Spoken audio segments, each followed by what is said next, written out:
All right. My name is Rich Schmidt. I'm here with Piper Underbrink at Privé Vineyards in Newberg. It's January 27th, 2022. Piper, thank you so much for joining us today. Thank you for having me. First question, and the biggest, easiest one to get started, is why wine?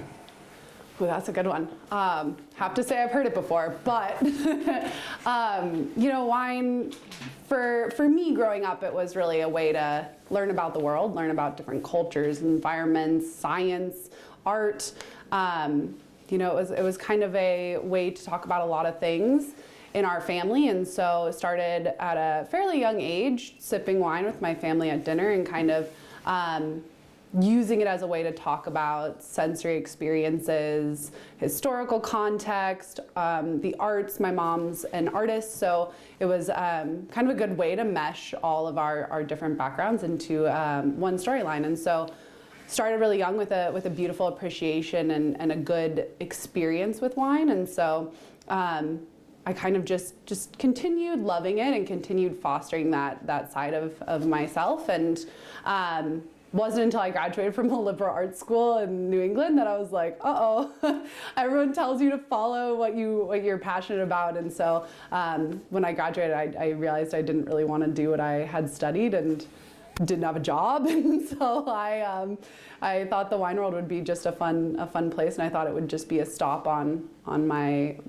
life roadmap, and fell in love with it and ended up being kind of my life's passion and goal. So yeah, roundabout way to get there, but pretty common it seems, right? Right. Well, let's talk about your life before wine. Tell me about kind of where you grew up and then where you went to school.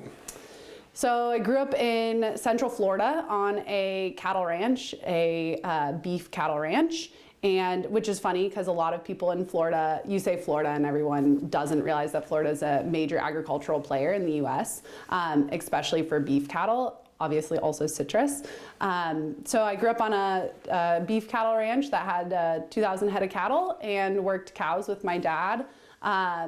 Growing up, rodeoed, something my mom would always say I should share, but I don't readily share, was that I was Florida high school rodeo queen. So I did the whole ranch life for sure.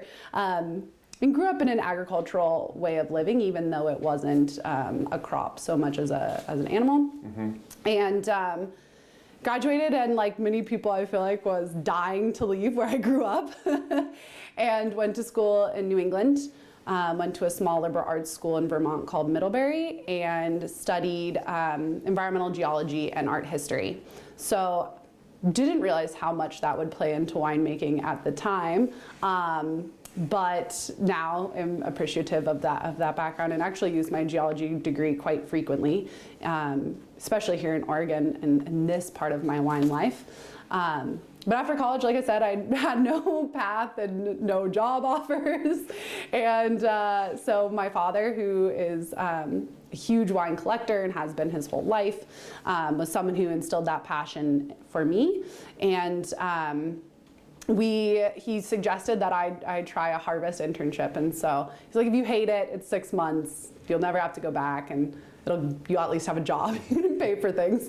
And so I started out in California, and I started out in the vineyard, and cellar life is tough, and it's a lot of interns some of them are new, and it's their first year, and I don't think they, myself included, fully understand what you're getting yourself into. And so it's a fairly small operation of 4 interns in the cellar, 3 quit in the first 2 weeks because it was just like, it's just a lot. It's crazy hours, it's intense, it's a lot of cleaning. And so I got pulled from the vineyard and moved into the cellar, and thought I would hate it being inside all the time, and I absolutely loved it, and I never looked back. I went to UC Davis shortly thereafter for graduate studies and graduate programming. Stayed working in California for quite a while, worked at a couple other wineries. Went to Utah, started an urban winery with a friend. Very fun, huge learning curve. Really very difficult and like a very odd space to make wine, right? Because it's a pretty well-known, highly religious, dry community in general. So total learning curve. Learned a lot more about sales than winemaking, which is not every winemaker's favorite part of the job, but definitely a critical part. So that was really beneficial. And yeah, I think I just came to the point where I was dying to get back into the wine world as I had known it in California, in a culture that had a lot of other winemakers and a lot of collaboration opportunities, and a space where I could grow the fruit again. The vineyard's my favorite part of the job, and so there's not a lot of grapes in Utah to be grown. It's not the right climate, and so I was really just itching for a way to get back to grapes. Well, before we get back to that, I'm curious about you mentioned your first harvest experience. Tell me about that, kind of your first impressions of the work, and what it was that you found you loved about, especially the cellar part of the job. I loved how you're never, mainly on a day-to-day basis, you're not doing the same thing. So it wasn't just coming in, clocking in, and I do ABC, and then I clock out and go home, and I come in the next day and do ABC and go home. Every day was something completely different, and I think for me it was just such a fun community, and the people that I were around in my work environment were so different than I had ever experienced in a work environment before. They are, in my experience, super similar and yet extremely diverse. So we all come together around a shared goal and a shared passion, right? But all of us have gotten there in a drastically different way, which adds so much more diversity and excitement and kind of entertainment to your life and to the situation and the experience. And so for me, I think a lot of it was the people. And then on top of it, being able to work in the lab and play around in science is really, really fun, but not just being stuck there, right? Being able to bring art into that environment in the way of when you pick your grapes and how you pick them and how you farm them and what barrel selection you choose to go with, all has a very artistic impact. And so for me, working under a couple different winemakers, being able to see they're all bringing in cab from the same vineyard or Merlot or whatever it is, and making drastically different wines. Mm-hmm. And for me, I thought that was really cool. I think terroir is an incredible asset and an incredible part of the program as well. But I think it's pretty cool to be able to play around with the artist side of yourself in the winery and no two wines are alike, which is really cool. So I think I grew a passion for that and a respect for my coworkers, for the community, and just kind of for Earth and what is provided and what you get to kind of play with, right? So it's my first internship was eye-opening, which I think everybody would say, right? Like, I grew up in a ranch, so no shyness around hard work, like grew up covered in dirt and in Florida, sweating all day long, working crazy long days, and manual labor was just part of the deal. Mm-hmm. And so that part didn't scare me at all, but it's a different game when you're working with a product, not an animal, right? Because for me, part of working with an animal is you anticipate what they're going to do. For me, I grew up with that, so I was less scared of them and the outcome, whereas when you're moving barrels on a forklift and you've never driven a forklift before and it's not your wine, it's a little bit scary. I'm not gonna lie, even when it is your wine, it's still scary. But it was just a different experience for me, and it took a little bit of getting used to. Where I worked in Sonoma for my first internship was Flowers Vineyard and Winery, and they were out on the Sonoma coast back. I believe now they have a winery in town, in Sebastopol, I think. But when I worked there, it was the original winery and production facility out on Seaview Ranch Road, so way out there in California. And I had never really been to California, and my understanding of California was like LA and San Francisco, and it's crazy busy and you always have cell service and there's hundreds of people. That is not the case. I lived in a lean-to barn on the top of a cliff overlooking the ocean, which was really cool.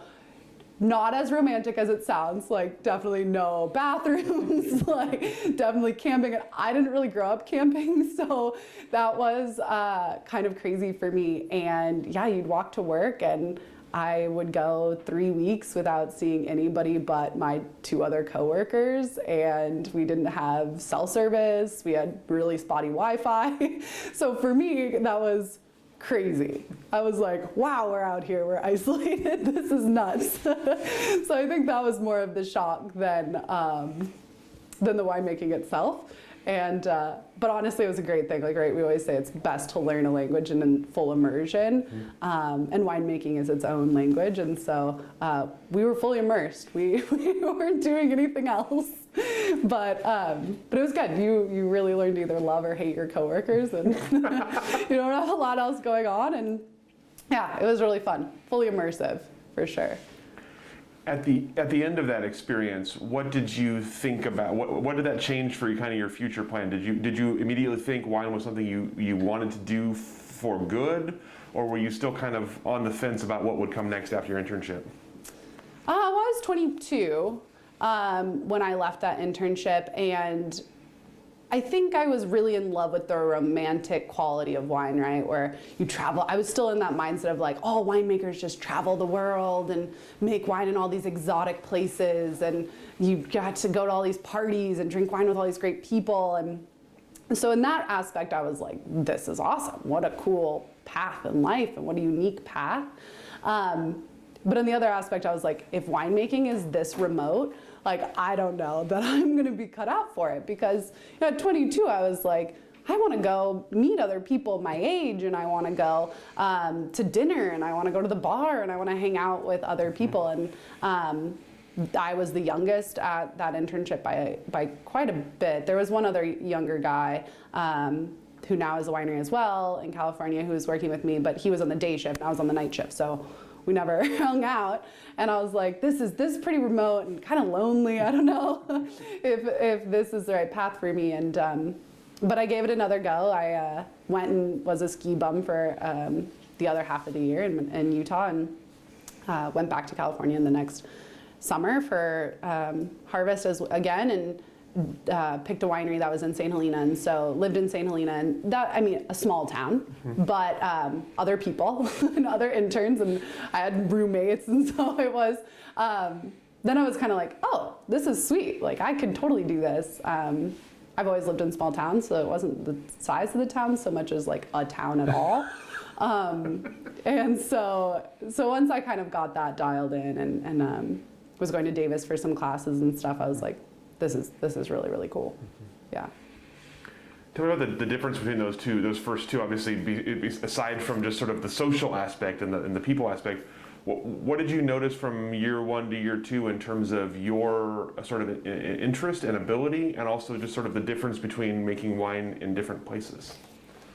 Well, year 1, I knew nothing about making wine. Like I'd never read a book about making, I mean, I vaguely understood fermentation because I went to biology kind of in high school. So very, very, very novice, didn't know anything, didn't know how to use clamps in the winery, didn't know how a pump worked.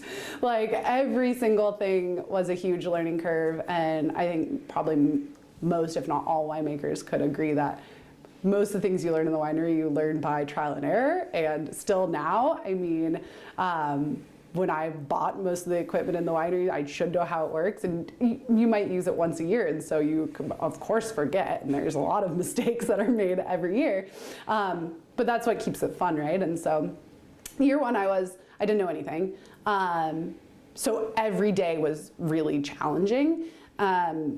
And fun, and learning a lot. And the facility that I worked for my first year was, it's not very small, but in the scale of the two, year 1 and year 2, it was a bit smaller than the second winery I worked for. And so less staff, kind of a little bit more wiggle room to play around with different wines, different barrels, they were launching a sparkling program for the first time. So there's a lot more experiments happening, which I loved, and a lot more freedom for creativity.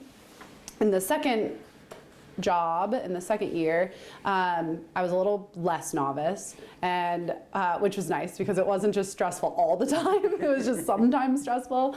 But we increased tonnage instead of processing like 25 to 60 tons a day during harvest, we were processing like 100 plus tons a day, which was mind-boggling. I didn't even know that that was possible when I went there. You know, using these huge pumps to pump, you know, through pipes that are like this big to pump fruit through there to various tanks throughout the winery. I mean, like a very proper, large-scale operation.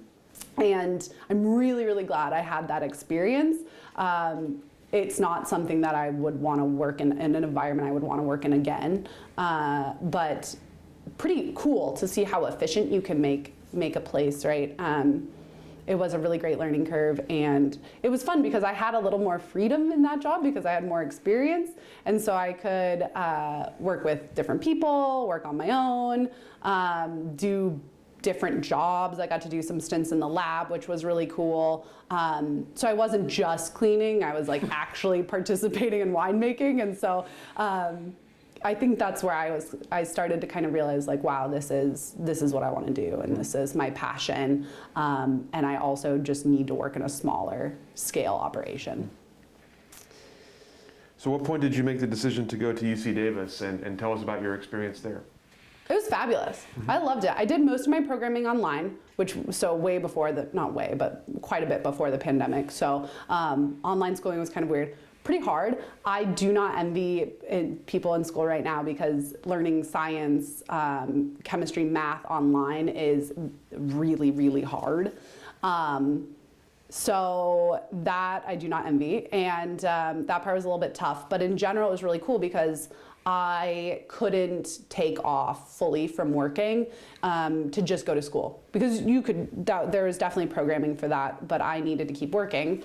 And I wanted to work in, you know, Napa, St. Helena, not so much in inland California. And so being online allowed me to keep my job that I had and I loved, and keep learning hands-on, right? I think that was at least a huge discussion for me when I was kind of wading through the waters of the next steps in the wine world.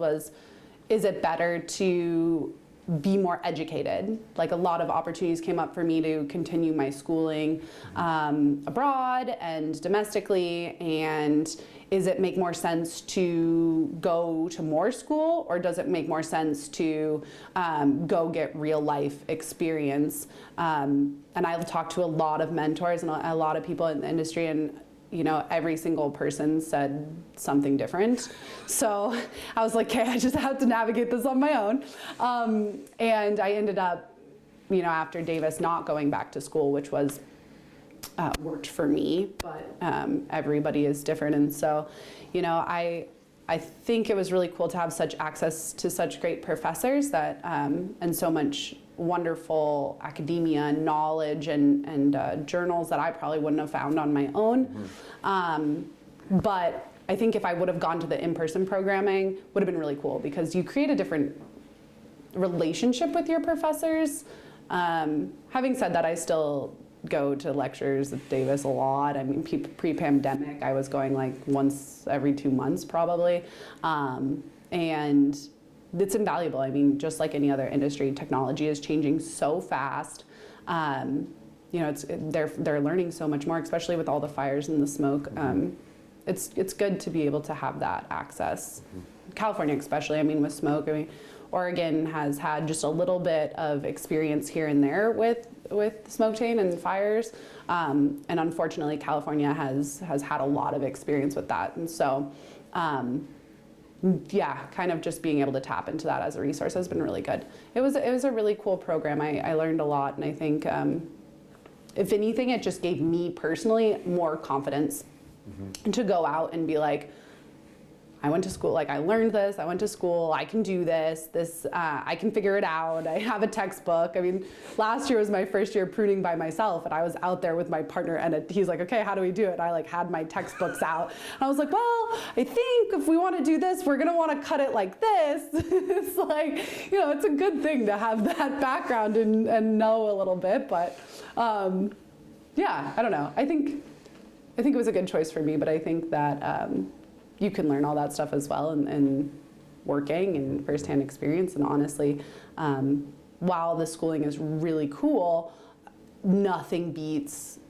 first-hand experience in the workforce in the wine industry, because every single thing is different. Every vintage is different. Every fermentation is different. Every fruit is different. Every bin in your winery, every barrel, like everything alters something. It has some sort of an impact. And one year the corner of your winery might be more cold because it rained more, and now that's wetter there. And like, so you just got to kind of live it and experience it, and tuck a little tip into your pocket every time you learn something new, and hope you remember. Don't make the same mistake twice. But so after you mentioned you end up in Utah at some point with an urban winery. So what point how did that come to reality, and tell us about sort of getting that off the ground? Yeah, so I left for Utah after kind of in between a couple fire seasons in California, and I think I just got kind of overwhelmed and was like, all right, I'm gonna pause. I'm gonna go be a ski bum for another year and kind of like reassess and make sure that this is really what I want to do before I invest a lot more time and effort into it. And so went to be a ski bum, and I was like, oh, ski bumming doesn't pay anything. And so I had to find some jobs, and I was bartending and working at a couple retail locations, and I had heard about an urban winery that was trying to open in Park City, Utah, and had a guy who was a sommelier and a guy who was in like shipping logistics and never been in the wine industry, and they were struggling to figure out how to like make wine and how to blend it. And I was like, just high on my horse for sure, like not done with Davis, and had like 2 interns under my belt, and I was like, I can make wine. This is fine, I can do this. This is logistically, this will be easy. Like, it's just blending. I had no idea what I was getting into. And so I cold called them, and I think that they were kind of surprised, because I think that they didn't think anyone would want to, like, that the employee was so far down the road. And so they invited me to meet with them, and they're also ski bums, just like, at heart. And so I showed up, and I brought a bunch of wines from California that I loved, and that were important to me for various reasons at that time in my life, right? That's the coolest thing about wine. I mean, you can, like music, I can attribute a wine to every period of my life. Well, I was drinking, a ton of Banshee and Marine Layer at this point in my life, because it was like such a grungy label, and it was so different, and the wines were so big and bold, and I was 22, and I thought that I was big and bold, and now I drink like, Chablis, and like I'm really into bubbles right now, and anything that's not Pinot, because my palate is tired. But I brought a bunch of wines, and I think that was kind of it was a cool way to start our friendship and our relationship, because you're allowed to have like 5 wines, and they're more than that, but you're allowed to have like the wines that Utah brings in, and that's it. You don't have access to any new producers or any different producers. And so brought a bunch of wines that they hadn't had, and it was kind of a fun place to talk about it. And I started blending for them and worked with them for about 1.5 years before I was like, I gotta go back to California. I like this, but I want to make wine. Like, I want to make wine from the start to finish, from the grape to the bottle. And so while I loved it, it wasn't a passion for me, like it was for them. And they're still crushing it. They're still doing a great job. They've grown immensely, and I'm really proud of them. But yeah, it was a cool stop on the journey. And as a somm, he's much more focused on wine sales, and so I learned a lot from that experience in terms of wine sales, because I'd never even seen, and these big wineries, like, there's so many different departments, and I never even had talked to anyone like from the tasting room or from the sales department. And so it's invaluable now as a kind of a family run show where you have to be able to do it all. And so it was a really good experience. Yeah. So tell me about I'm just curious about sort of the logistics. I've never talked to anyone who worked at an urban winery in Utah before. So tell me about... I don't think there's any other ones. There was one other one, but I think it's just OTC now. Yeah. Tell me about getting the grapes and producing the wine, and also tell me about like finding a place to sell it. I mean, you mentioned that's where you learned sales. Tell me about finding a market for Utah wine. Yeah, well, I think it's a little bit different here in Willamette Valley, right? Because there's so many wineries. So kind of the novelty of being like a homemade wine in your town, and that's your brand because it's from Newberg or whatever. You know, there's hundreds of wineries in Newberg, so there's, you know, a lot of home brands, right? So that kind of novelty doesn't really exist here, which is why I love it here. There's so many people to learn from, but there it was like the idea that they could have a winery that makes wine in their town was like so cool and so novel for so many people. And so I think it was local sales were pretty fun and pretty easy because it just, there was nobody else doing something like that. And so that was pretty cool. Sales in the state of Utah runs through the state department, and so it's all a control state. And so that was really eye-opening because you have to go into a room of people that don't really drink and try to explain why they should spend money on your product, especially since they're really focused on the bottom line, which we can all pretend as winemakers that we are, but I think at the end of the day, we're just trying to afford our habits. And I mean, not everybody, but I think a lot of us and the ones I've talked to over the years are just trying to keep affording to create their art and keep innovating. And so that's kind of a weird conversation to have as a winemaker, is like, well, you should buy it because it's awesome and it's really good and it's innovative, and here's all the ways that I am changing the world of winemaking with this bottle, and they're like, okay, like how much money are we gonna make? Well, not that much, but it's like kind of a whole different conversation and an adventure in and of itself. And it you know, I was in my early to mid 20s, and so that's kind of where I first started to experience being a young female in a largely older male-dominated arena, and having to explain why I would be able to teach them something, or why what I was saying would be even remotely valuable to them. And so that was kind of a weird place. Before that, I had gone to a really liberal school where, I mean, for the most part, sexism and ageism wasn't really, you know, as a place of fostering curiosity and creativity amongst everyone. And so I hadn't really experienced that. Same at home. And in the wine world, I was the intern, so of course I didn't know anything, and everyone was teaching me anyways. And so the roles were just different. And so it was kind of the first time that I had to kind of experience that, and I went on to work at a distillery and distill for 3 years, and after this in Utah. And you know, if anything, that's definitely where I learned that as well. I mean, at least in wine, there's a larger group of people, a little bit more diversity in terms of age and gender. In the distilling world, that is not true. I mean, there's now starting to be women in different ages, for sure. It's starting to be more open and diversified, but you know, in Utah, it was not at all. And so I learned that a lot. You learn a lot about logistics. Here, the most logistics you have to learn on harvest is like, well, how do we make sure that not all the fruit comes in at the same time, because there's 2 of us. And also like, all right, that fruit comes from that vineyard and it's hot. Like, how do we get it to the winery and keep it cool and stuff like that? You know, the 5 miles we have to drive.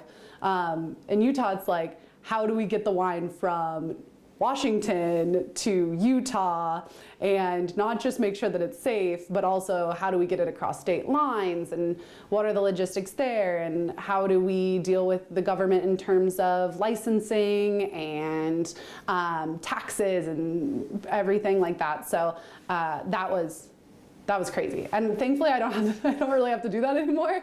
But it was eye-opening for sure, and they're crushing it. I think that, you know, there's not a lot of other people like them, and they're still like pushing the boundaries and changing the groundwork, which is awesome. I'm really proud of them. I think it's hard to be the initiator in a space. And so, yeah, they're killing it, so. So you mentioned getting into distilling after that. You've had a couple of other things you've done. Tell me what brought you back to wine, and what was your sort of next wine step? Well, I think I always wanted to be in wine, and I just couldn't figure out how to afford to be in wine without being on the road a lot. I love traveling. I am also love being at home. Like, I am a homebody. I love going on adventures, and I'm an extrovert and an introvert equally. So for me, the whole novelty of like harvest in the US in the fall and then harvest in the Southern Hemisphere in the spring wasn't really appealing to me because it's a lot of time on the road, and I love being around my family. I love being around my partner. Like, I wanted to kind of be in a place that I had some sort of roots and some sort of family, and so be it biological family or made family, right? Mm-hmm. And so I always knew I wanted to get back to wine, and I just couldn't figure out how to afford to do it in a way that I could stay and not have to keep coming and going, and be in the side of the wine world that I wanted to be in, which is the winemaking side, and not so much like marketing or sales or something like that. So I kept trying to do that. I kept trying to figure out how to make enough money to do that.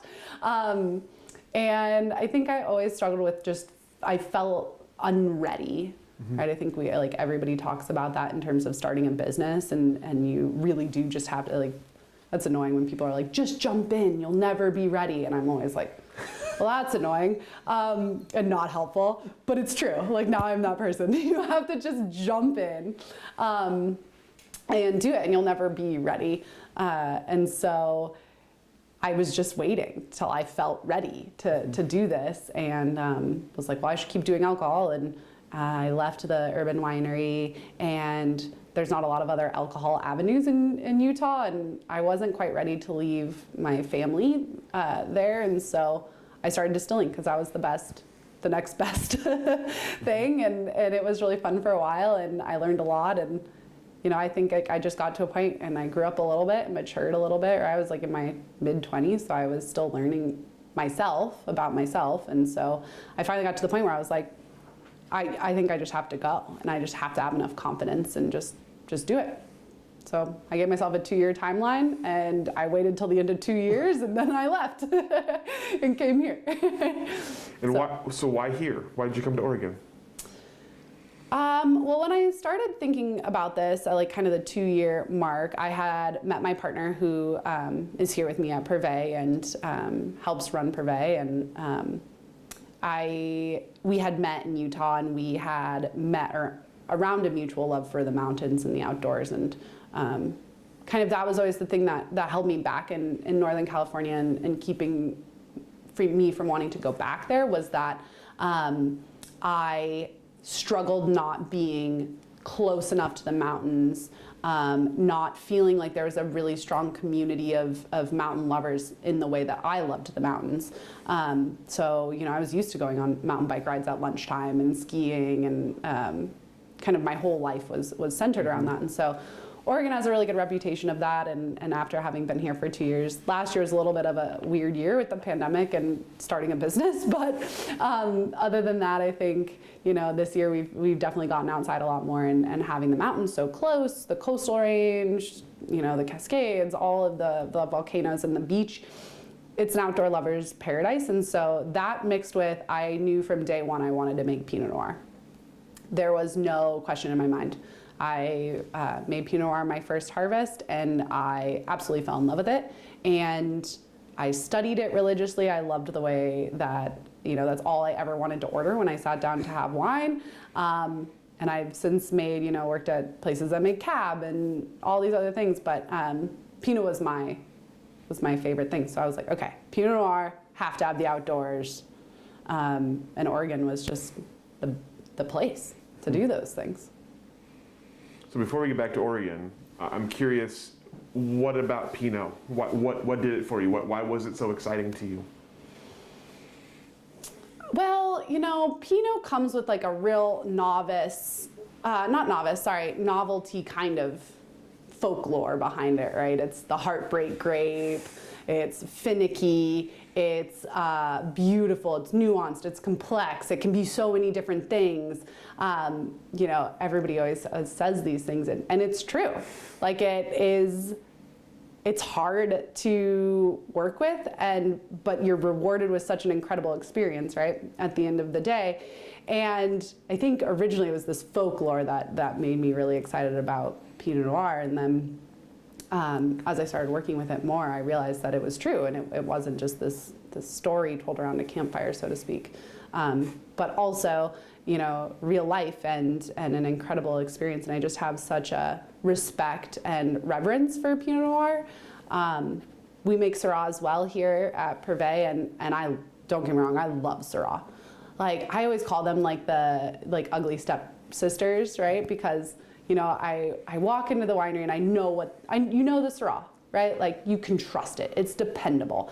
It's your friend. You go in the winery, you know it's gonna create, you know kind of what it's gonna do. It's never gonna shock you. It's like the good sister that's like, goes to school, does her homework, you know, doesn't stay out too late, you know, comes in at curfew, isn't getting wild. And then Pinot's like, who knows? Today could be great, and it could have done, the Pinot sister could have done her homework, and we're all happy. And then it could be horrible, and she could not come home from school ever again, and like be out there wild, and like calling me at 3 a.m. Like, it's unreliable, which I love because it's so fun. Every day is a new challenge. You're learning something new. You're figuring out how to work with it, and you have to try all these cool, new, innovative things all the time. And for me, I love Pinot because of that, and at the same time, it's a challenge, right? Never heard it described quite that way. I like that. I like that as the trouble sister. Yeah. That's awesome. And it's not always like that, right? Like 2021 was a pretty banner harvest year, right? It was, what an awesome year to make wine, which I think we all can agree we deserved after 2020. But, you know, that was perfect. It was a great harvest rolled into a great cellar year, and it's been the best sister ever. But we've had years where it's like, who knows what we're gonna get? Every day you walk out to the winery, you're like, hope it's working today. Like, so I think, yeah, it's not always that way, but a lot of the time. So as Oregon became a focus for you, tell me what you were looking for, what you were considering when you come in. What was your kind of plan? Were you thinking I'm going to go be an assistant winemaker somewhere? Were you thinking I'm going to go start my own project? Like, what was in your head, and how did it end up here? Yeah. Well, my mom and dad are business people. They have worked in the business sector their whole lives. They've been serial entrepreneurs, starting businesses, investing in businesses, helping, you know, kind of flip businesses that were stagnant or struggling into really cool industries. And so I grew up around that and always knew I wanted to be an entrepreneur from a young age. And so I pitched my partner and my parents a whole business plan and a business idea, and you know, we all had our monetary roles to play and our parts that we were adding to the bigger pie, and we all had our intellectual parts and our emotional parts as well. And you know, for me, it was, I'd always watched my dad and my mom do all these business deals growing up, and I kind of had always thought, wouldn't it be really incredible to be able to do a deal with them as a family unit, because we're really, really close. I'm an only kid. I grew up with them, you know, we're the Three Musketeers. We've been tight since I was little, and I always wanted to be able to do something and leave a family legacy with them. And when I met Ben, bringing Ben into it was just kind of like the icing on top, you know, and getting to have someone who I look up to and respect so much and love and cherish be a part of that as well. With my parents, whom I love and respect immensely, you know, it was just kind of a really cool idea for me and an opportunity as well. And so kind of pitched the idea that we should, the four of us, get into a winery and get into the industry and start a winery. And I kind of knew that I didn't want to start a label or a brand from the ground up. Coming out of the distilling world, working with a new brand, it was it's hard. It's really hard. There's 1,000 vodka companies and not more than that, there's millions of vodka brands. So to create a whiskey that stands out is so much more about marketing than it is about the art of the product. And I didn't want to play that game. I just wanted to make really great wine. And so I thought maybe it would be easier to do that if there was already an established brand in place. So we were kind of looking at that. We wanted a vineyard, but not a crazy huge vineyard because it was agreed that there's one person working. So Ben has a full-time job. Both my parents are doing their, they're retired and doing their own thing. And while they're great support network and actually work here a lot, they didn't want to be employees. And so it had to be manageable, right? We looked at a couple different properties and spaces around, and they were either, what was on the market when we were looking, which was kind of the winter of 2019, 2020, was either enormous, like 5,000 to 6,000 cases coming with employees and all sorts of projects where I was kind of like, wow, this is a lot. Like, I don't know that I'm ready to take on a bunch of employees. Like, I don't even really know what I'm doing. Like, how could I have an employee? And or a huge vineyard, which would entail that you'd need a team to do that.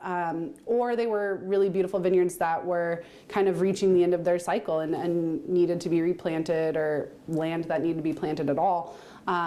So when we found Privé, it was kind of seemed like a really great fit. It had a well-respected small label. It had, a fully working winery, a house that we could live in the interim, 2 acres of vineyard, which seemed really daunting to me at the time, but is really doable for 2 people to manage. And so on the weekends, and so it kind of just worked out really, really well. And we met Mark and Tina through a mutual friend, and they had taken this place off of the market because of COVID. Was kind of coming back, and they had been trying to retire for a little while and just hadn't found their right person. And I think when COVID hit, they were like, well, we're in this for a while now. I think we won't be retiring anytime soon. And I talked to Tina on the phone and fell in love with her, and they became like family. And so they felt really comfortable that their baby that they had been nurturing since the early 90s and started the Privé brand in 2000 as a husband and wife duo was going to another small family-owned operation.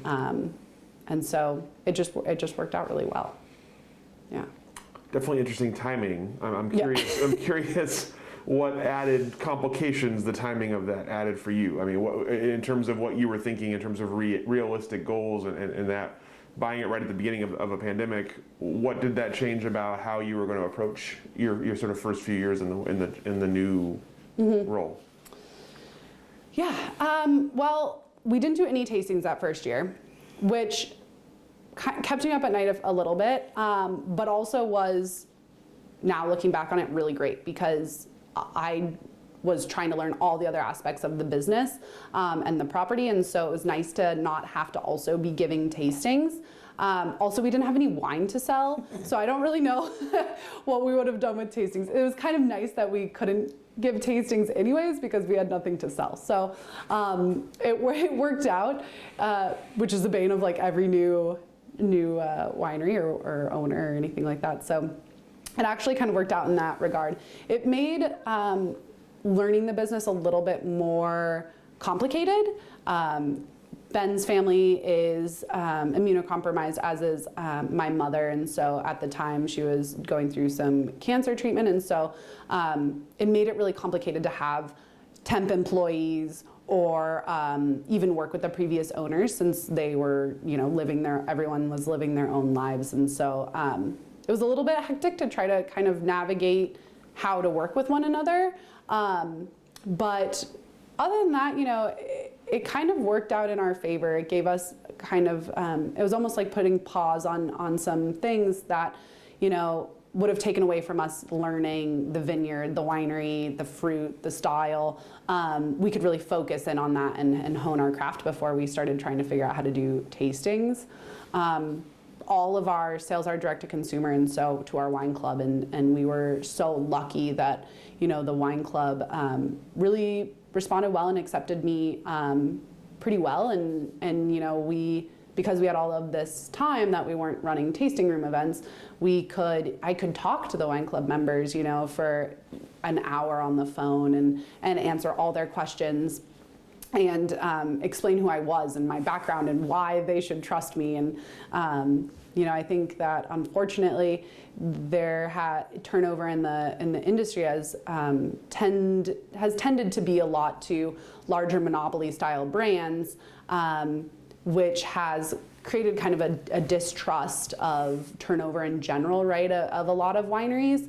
And so when we announced that we were taking over, immediately the response was, oh my God, you're gonna change everything. Nothing will ever be the same. The wines are gonna be completely different. We had a relationship with the previous owners and now we don't know you. And it was really easy to just say, like, we're just as small. Come have coffee with me in my living room. Like, it's the same experience and the same style. And it's just my partner and I, and when you call our phone, you still just get one of us. Like, there's no one else to answer.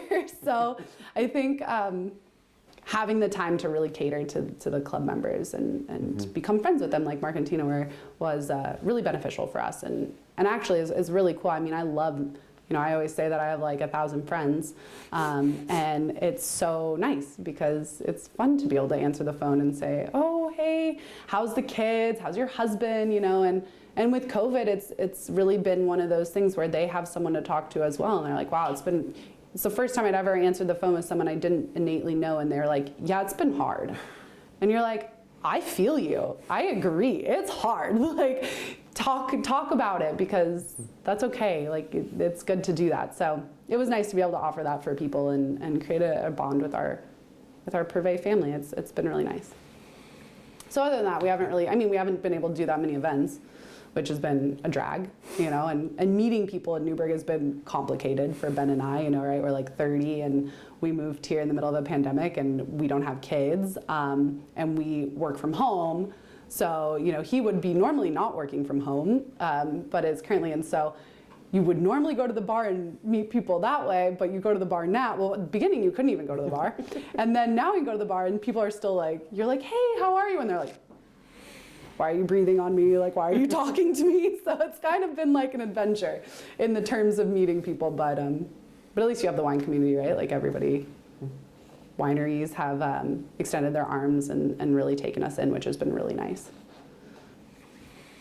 Tell me about the business. You mentioned trying to understand all of it.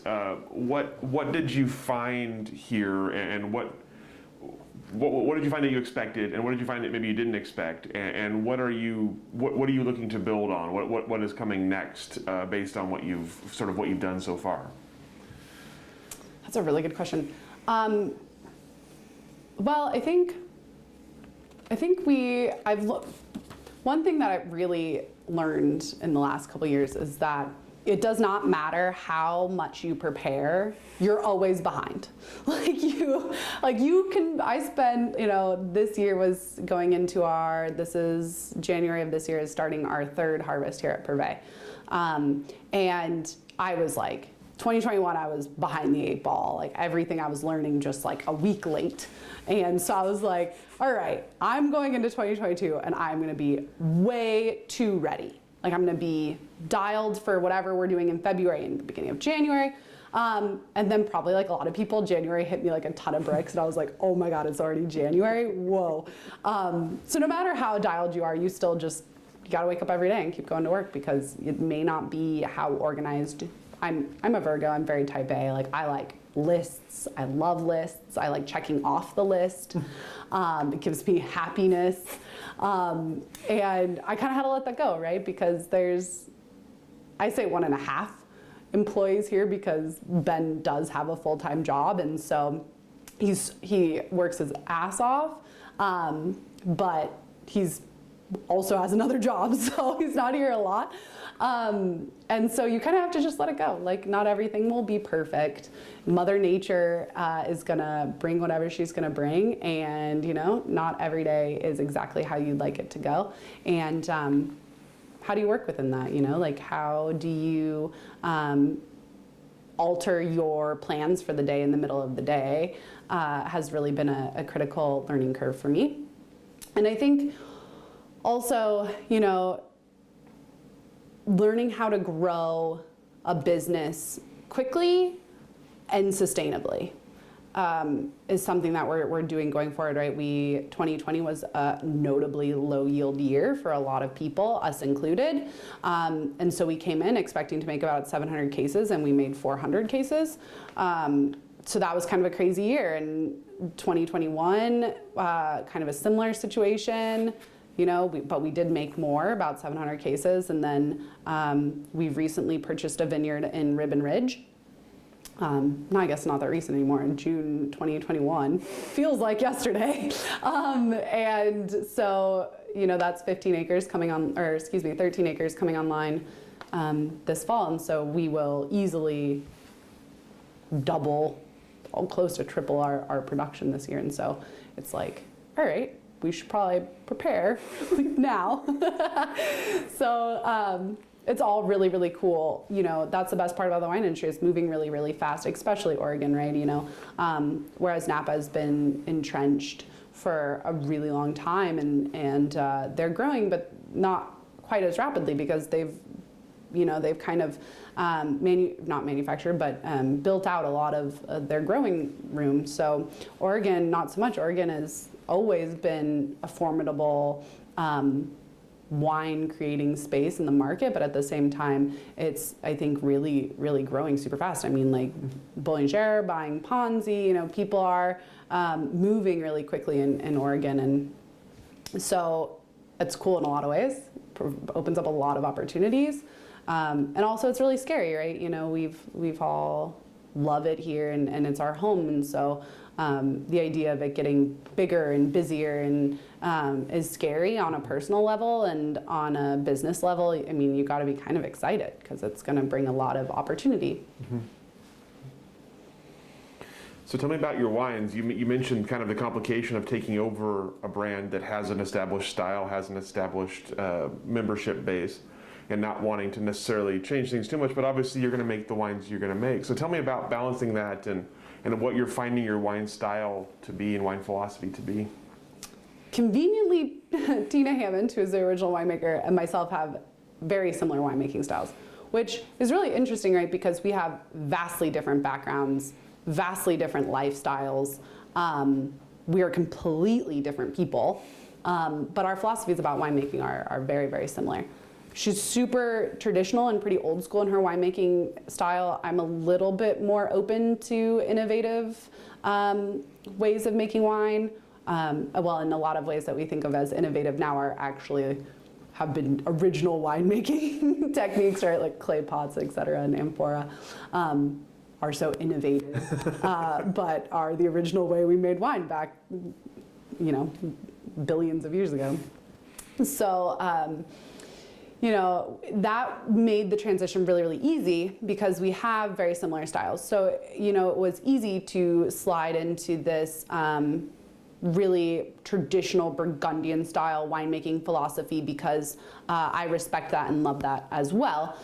So making the Pinot Noirs has been fairly easy to have our wines kind of be similar. So that wasn't too bad. Where kind of the learning curve for myself was that, she never made any whites. I love Chardonnay. I love white wine. I think white wine is incredible. So, I was kind of like, all right, how do we phrase? I was nervous about bringing on a wine that our wine club had never seen before. And like all wineries, we have a very specific demographic in our wine club. And so I was a little bit nervous. And honestly, we probably should have jumped in a little bit sooner, but I was like, I don't know, let's be careful. And we jumped in. We made a white wine last year. It's in barrel now, and I told the wine club, and unanimous excitement, which was really cool. I was like, oh, all right. Well, then let's throw in like Viognier. Let's do like something really crazy. And so it's been really cool. I think that they are, for the most part, really excited as well. And they're not naive. They know that there will be some changes to come. And I think it's more that I had to get comfortable myself with making changes. And you know, it's hard when you see that it's worked for a long time. You're like, oh, it's kind of hard to make a change because it works. But I think what we've really harnessed and dialed in on this year, specifically 2021 and 2022, is how can we be more efficient? How can we, you know, when there's only two of us, how can we run an extremely efficient operation? We don't have tons of space. We don't have tons of employees, but we're gonna make double the wine. So what does that look like? What do we need to do in the winery? What do we need to, is there equipment that we need that maybe is not considered traditional and is using more science intervention, but is gonna make cleaning barrels like 1,000 times faster, right? Because we don't have all day. And so getting comfortable there, it's honestly been so fun. Bringing on this new vineyard, and Ribbon Ridge is going to do the same thing. You know, Tina predominantly only made Pommard Pinots here for Privé, and we have just opened up our whole world to, you know, 4 new clones of Pinot Noir. And how fun is that? We're going to do some blends. We've got some clay going in the winery this year. You know, that's what I love about winemaking, and I think she loved that too. And they've just been doing it for so long that they got tired, which you get tired. Like, I get it. So we're just bringing a little bit of fresh air and starting something cool. So. You'd mentioned earlier, obviously, kind of your crash course in sales and how it's not every winemaker's favorite thing to do. I'm curious what you have now that you have a brand of your own. What are the strategies? What's working for you? What are you thinking of in the future? And what have you found about selling wine that's maybe specifically challenging versus selling a different kind of product? Well, I think what I've seen is that sales has changed drastically with the pandemic for everybody, not just for the wine industry, also for, I mean, we've seen what's happened with lumber, and, you know, you can't get anything that's made overseas anymore. And, you know, my partner, both of us love biking, but he used to own a bike shop and race competitively. And it's like getting bikes is so hard and crazy. You know, we have friends in the industry that are like, oh, if you want a new bike, it's like they're working on 24 months from now. So it's just, you know, the pandemic has really altered the way we sell things and buy things. Privé, conveniently, I wish I could say that I saw this coming and I sought out only direct-to-consumer wineries. I didn't. I didn't love sales, and so I knew that I wanted to be more direct-to-consumer than distributed, just because I enjoyed that more. But you know, it just conveniently worked out that Privé does 100% of its sales in direct-to-consumer, and with the pandemic, that was just a really safe place to be, because we weren't dealing with restaurant shutdowns and thus not being able to distribute wine through restaurants or bars, or, you know, even on and off premise is both really hard, because a lot of liquor store people were afraid to go to the liquor store, just like they were afraid to go to the grocery store. And a lot of states you can't order liquor online or for curbside. So it was, we weren't impacted drastically there. And, you know, I think going forward, I always kind of thought as we grow, we'll do more distribution on and off premise. And having lived this now and experienced it for the last couple of years, I don't know that will ever, I do know that will never become a huge part of our portfolio, by choice, strategically. I think that it is too volatile, and I don't know that I have enough trust in the future not having these pandemic situations occur more frequently. So, or, whatever the variants are with COVID, shutting it down, with Omicron, shutting it down again after we've just been out of Delta, it's just too volatile to feel safe, I think. And so for us, we'll stay very focused direct to consumer. As we make more wine, I think it would be really cool to have very strategic distribution points, right? Because it is fun for our wine club members to go to their favorite restaurant and see our wines on the list. That's a really cool experience for them. That's a cool way for us to gain new members. So I do think that select distribution is in our future. Privé has always been a very cult focused winery. We have, our die-hard followers, and other than that, nobody really knows who we are. And I was a little worried that was going to be a hindrance. And honestly, having lived it now for a couple years, I think that it is such a honor and such a cool kind of way to operate, because it makes our job more fun. We get to kind of play around a little bit more, and we get to create really cool relationships with awesome clients. It's been really a kind of a cool adventure. I was a little worried, but it actually has been, I would do it again. Yeah. Even during a pandemic, you would do it again? Yeah, I think, even, direct to consumer is I think people were starting to move further away from DTC sales, like 18, 19. And then everybody just came right back, because that's the easiest way to sell wine right now. And people love it because it gets shipped right to their house. They don't have to interact with anyone. And I love that. I love when wine just comes to my house and I don't have to do anything. That's great. And so, yeah, I think that we'll see people kind of be a little bit more timid to jump back into the distribution world. And especially if you're small, it's hard. It's expensive to distribute wine, and if you don't have a huge company, it's not always the best economic choice. Earlier you mentioned the wine community here, and I'm curious about, you mentioned kind of getting to know it. I'm curious about getting to know the wine industry, a famously collaborative and physically close industry that's been sort of separated for the past couple of years. How have you gotten to know your neighbors and your peers, and what have you found about the Oregon wine community so far? Well, everybody's super welcoming. We just started meeting people by going to tastings, kind of.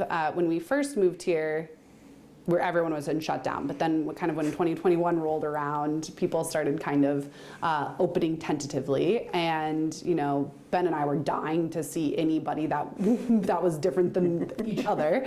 So we were like, we'll risk it. We'll be your guinea pigs. Like, we don't even care. And so we went to a lot of tastings, and we still go to a ton of tastings. I think, well, first of all, I love going to wine tastings. I think they're immensely fun. And then when you think about it from a work perspective, it's a great way to learn and to meet people and to try new wines and see what's out there in the industry. And so twofold, they're really fun. And so we started going to wine tasting, and we started to meet people in the industry, and everybody has been so nice. In our direct circle, we were lucky to meet Hazel Fern like the day we moved here. The previous owners were good friends with them, and so they were like, here's another young couple doing the same thing. You should know them. And it's so funny because everywhere we've gone, every single person has been like, well, have you met Hazel Fern? Like, have you met Brian and Laura? You should go meet them. They're like in your circle. And we're like, yes, we know them. So it's actually really, really funny. But it's been so nice it's just nice to have anybody, when you move somewhere new. But it's especially nice to have someone that's in your industry. Like, I know if, we're small. We don't have a backup destemmer. We don't have a backup tractor. So if something happens in the middle of harvest, you need to know a few people, and like everybody knows that we would in an instant help out in any way that we could. And so it's cool to know people like that. We hike up through Medici all the time. It's the back of our property. They're great as well. And Oliver Springs we met recently as well. And And I think it's starting to be a lot easier to meet people as everybody gets a little more comfortable with the new normal, right? The new normal, who knows? But people are starting to come out a little bit. And honestly, I have to say most of our friends are brewers, because they're never really shut down. Brewers are the hardy bunch, and so we would go, and they always have outdoor seating. I don't know if that's like a requirement of breweries, but every brewer I've ever been to has some sort of outdoor seating already in place. So they were just ready for the pandemic, and so we met. Wolves and People are great. I've been out to Crowing Hen. Michelle and Ryan are wonderful people, and it's been really fun to meet them. And restaurants as well, we try to get out as much as possible. And I found Oregon to be immensely welcoming, and it feels like home. And I'd heard that through the winery grapevines when I was looking for a place, and California isn't not that way. But it takes a lot longer to find the right people. And once you find the right people, then you have your tribe, right? And they're fiercely loyal to you. And I have such incredible mentors in California that I've made through living there. But everyone always talks about how friendly Oregon winemaking is, and how friendly everyone in Oregon is. So I was glad to get here and kind of see that that's the truth. And when we ended up at Ribbon Ridge, we met our neighbors immediately. People were putting notes in our mailbox saying like, come on over, we'd love to have a glass of wine, we'd love to meet you. And we're sandwiched between fabulous people up there, and it's been just really nice. And they'll just stop by. Our neighbor up there stopped by over here and was just like, oh hey, I heard you were talking about how you're not, you've only pruned a couple years. And so he's a vineyard manager, and he's like, I thought I'd come over and see if you needed any help. I'm like, that's awesome. I was like, yeah, I need a lot of help. That's great. And, we ended up having a glass of wine, and his wife is incredible. And so it's just, people checking on you and saying like, are you okay? Is really nice. Because in harvest, everyone's tired. Everyone's in the same boat. All you want to do at the end of the day is have a Modelo with anybody that's not your direct partner, whom I love, and is a great working partner and life partner, but you get to the end of working a 16-hour harvest day and you're like, I can't look at you. I need a break. He would say the same thing. So it's nice. It's really, really nice to have friends. I'm curious about this is sort of a general question. I was thinking about it specifically for winemaking, but sort of general for all of the work you're now doing. Tell me about the confidence, and at what point you have felt the confidence to do the various roles you've taken on, whether they be working in a vineyard, whether it be winemaking, selling wine, running a business. At what point have you felt, you mentioned kind of jumping in before you're ready because you have to. At what point have you felt the confidence to say, I'm a winemaker, or I own a winery, I have a vineyard? What point does that become part of sort of who you are? That's actually really funny. We were talking about that the other night at dinner. And I didn't make business cards for the first 6 months. And everybody kept being like, well, do you have a business card? And I was like, no, I haven't done it yet. And I didn't do it, not because I was lazy or didn't get my stuff together. I didn't do it because I didn't know what to put on it. And I didn't really know, I didn't feel like I was making wine, and Ben and I do all the vineyard work by hand ourselves. And so I was growing grapes and making wine, and we own this vineyard and this property and this business, but it just didn't feel right. I felt almost like an imposter to say, oh, I'm a winemaker. It's such a big word, right? It felt scary, and I felt not ready. So my first business cards I made just say proprietor. And within just a few months, after making those cards, I was like, this isn't right either. This isn't who I am. This isn't what I do. And that's the last job description that I would ever put for what I do here. And so we started over, we made new cards, and now, I proudly say that I'm the winemaker and the vineyard steward, but it takes a long time to get there. It takes a long time to get comfortable there. I think for whatever reason, when you're in the industry, those are big words. Mm-hmm. They're scary words, right, to say out loud. And so I think for me, I felt the shift after we did our whole January 1st to December 30th year by ourselves. And I was like, okay, like I've fixed trellis systems, I have sprayed, I have harvested, I went out and picked fruit for the port. Like we've done every aspect of this business now, and I feel confident that and everything went great. And so, I think you just get, every time you get to a point where you do something new or you experience something new, and right, like we always joke that since we've been here, so we moved here summer of 2020, right after a shutdown. So since we moved here, we have just experienced like unprecedented life, right? Because everything that I've experienced in Oregon, I will like talk to someone who's been here forever and be like, oh my gosh, like I didn't realize that you guys flooded all the time, or you had crazy ice storms, or there was fire here. Like it's so crazy, I didn't know. Like, oh no, that's unprecedented. Well, that's unprecedented. Well, I was like, heat waves, didn't know those were a thing. And he was, oh, that's unprecedented. That's never happened. I'm like, okay, this is good. Like we've lived through a lot of unprecedented experiences here in Oregon. And so once you've lived through enough of those, you're kind of like, well, I think we've kind of like, I don't think there's anything else that could be thrown at us at this juncture. We probably won't have seen it, but we can definitely figure it out. Like we've figured out these other 10 unprecedented experiences and survived. And so, whatever the next unprecedented thing is, which there will be many to come, we'll be fine. We'll figure it out. And I think once you live through some of that, you're like, all right, the confidence is not for me anyways, and how I understand it, is not a fluid thing. It's not a checked box for me. I don't wake up and now I feel like I'm a winemaker and now I have all this confidence in my winemaking ability because I now am that. For me, it's like every day, some days are better than other days where I wake up and I just feel confident. And some days you wake up and feel confident and then something happens and you're like, well, our winery just flooded, so now I don't feel that confident anymore. Or, you're like, yeah, or some days you just wake up and you're like, not today, don't have it today. Like, it's just what it is. And I think nobody talks about that, right? Like everybody's just like, oh yes, I've been confident forever and my whole life and I'm great. And that's awesome. I wish I could be like that, that'd be incredible.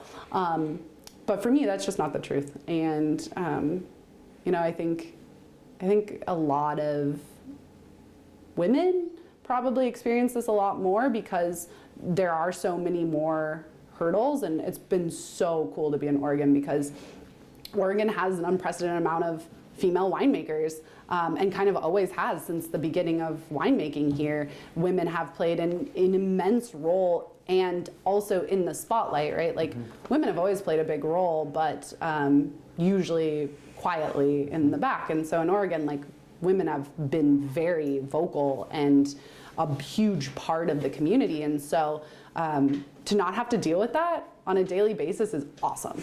It's so liberating and so cool. And I think that really helps confidence every day because you don't have to explain yourself. You just can be yourself. So I'm curious now, first for yourself and for Privé and for your work here, what do you see as you look ahead? Obviously, you haven't really had a normal yet, as you said. You haven't had a 2015 or anything like that yet. What's coming down the road for both on the kind of the winemaking side and just sort of the business side? You mentioned obviously new vineyard coming in. Anything else that you're looking forward to with the business? Yeah, I think we're just trying to figure out how to grow it sustainably and how do we bring on new labels and brands without freaking people out that are here and have been here for a long time, because we never want anyone to feel alienated or worried about the direction. We've made it very public that we will always keep the original, I call them the core four, but our original four brands that are from this estate, and then a Syrah as well. And so those will always be a part of the mix. Those will never change. And for me, that's important, not just for our clients, but also as an homage to Tina and Mark, who spent their entire life, their entire adult life farming this land. And And honestly, like every day I just feel more respect for them and for, Hazelfern and for everybody. I mean, we don't have kids, and I could not imagine doing this job and also like being responsible for keeping another human alive. Like that's a lot, that's crazy. I have so much respect, so much. And someday we'll have kids and I will, even have more of a profound respect and understanding for that. But I was thinking about that this morning. We woke up, of course I was late, and then I was late getting to all these other things. And I was like, if I had to sit down and feed a kid right now and like get them clothed into school at proper time, there's no way that it would happen. And so I feel like, Tina and Mark really deserve that homage and earned it for, successfully raising 5 children and growing a brand and successfully creating what is on this property today. And so those will always stay there, those wines. But then we got to play around, right? We aren't that family.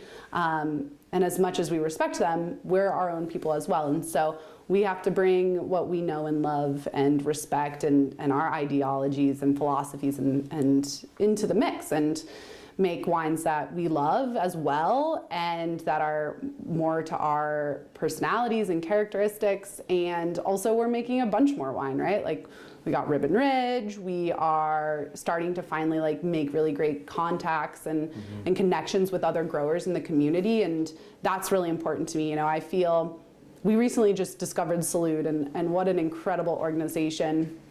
Hopefully working with them a lot more in the future because you asked me at the beginning of the podcast what my name is, and my last name is Rosales Underbrink, and my mom is Mexican. Her whole family is from Mexico City, and I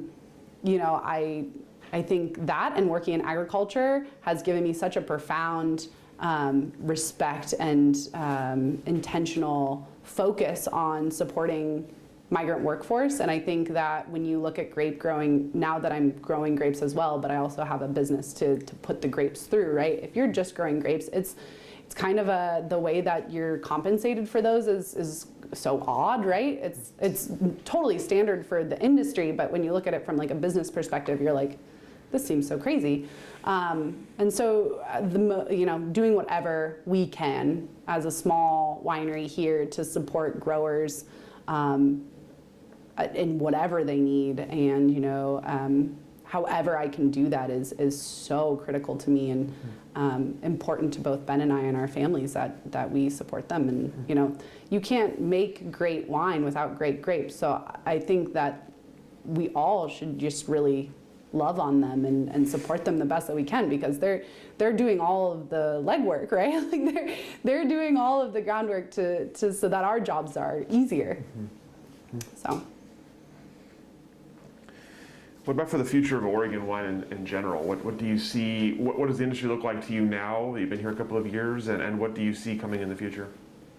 The industry now to me looks like someone in their late 20s, early 30s, right? Like starting to really figure themselves out, starting to get organized and dialed and have a direction and a path for their life, and starting to get confident and proud of who they are and where they've come from. But it still has so much growing to do. And I think we've really seen that with, all of a sudden big names are coming in and not all of a sudden, but more recently are starting to kind of make themselves known.